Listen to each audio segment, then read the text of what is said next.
سعی بکنید از امروز دیگه تا هر مقداری که خدا بهتون عمر داد حتما هر روز یه سلام به امام حسین داشته باشید. حتما یه سلام به امام حسین داشته باشید.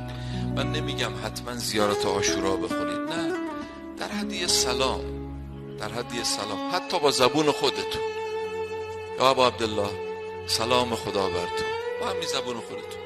امام صادق فرمود اگر کسی 2 کلمه بگه، السلام علیک یا ابا عبدالله، السلام علیک و رحمت الله و برکاته، 20 حج تو نامه عملش نوشته میشه. ثواب 20 حج تو نامه عملش نوشته.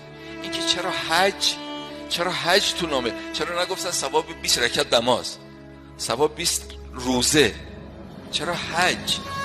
این جای بحث مفصل داره، چون حج یکی از جامع ترین عبادات در اسلام هست.